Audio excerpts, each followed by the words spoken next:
L'Europe s'est-elle convertie au protectionnisme? Bruxelles s'apprêterait en effet à taxer les panneaux solaires made in China afin de protéger les fabricants européens. François Langlais nous dira dans un instant s'il s'agit oui ou non d'un tournant. D'abord, cette taxe, de quoi s'agit-il et quel sera son impact pour l'industrie mais aussi pour le consommateur? Valérie Lerouge, Christophe Quinck avec notre bureau à Marseille. Un gros chantier de 150 000 € pour Christian Duban.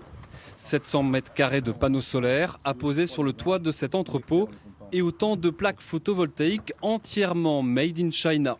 L'installateur les paye 40% moins cher que des produits fabriqués en Europe pour une qualité similaire. L'assemblage est souvent fait en Europe, mais de toute façon, les cellules sont souvent fabriquées en Chine. Et en termes de fabrication de produits, on ne peut pas dire aujourd'hui qu'il y ait des différences entre les panneaux chinois et les panneaux européens. Pour expliquer la différence de prix, le coût de la main-d'œuvre chinoise, bien sûr, mais surtout, Pékin subventionne généreusement ses fabricants pour qu'ils s'imposent sur le marché mondial. Opération réussie. En 2 ans, la Chine a quadruplé sa production de panneaux et elle inonde 80% du marché européen.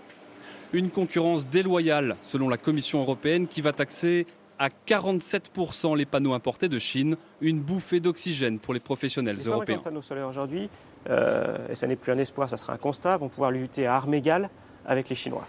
Mais cette taxe arrive sans doute trop tard. Plusieurs usines européennes ont déjà mis la clé sous la porte suite à l'offensive chinoise. Et côté client, la nouvelle taxe européenne risque d'augmenter le coût des chantiers et d'assombrir un peu plus l'avenir de l'énergie solaire en France. Alors voilà pour les faits. Bon, François, tournant ou pas? Oui, tournant, c'est un changement dans la ligne de la Commission européenne qui jusqu'ici était partisane du libre-échange total. L'Europe, c'est le continent le plus ouvert au commerce et au point d'ailleurs qu'elle fait figure parfois d'idiot du village mondial. Les autres en profitent.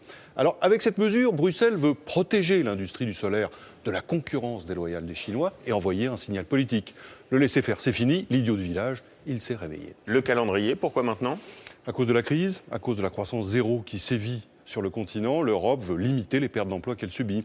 Il y a d'ailleurs pas mal d'initiatives protectionnistes qui ont été prises tout récemment, et ça dans le monde entier. L'autre raison, c'est la guerre monétaire. Rétablir des taxes aux frontières, ça permet de se protéger contre la manipulation des taux de change, celui du yuan chinois ou bien celui du yen japonais demain. Bon, et on suivra cette bataille de près. Donc merci beaucoup François. Et justement pour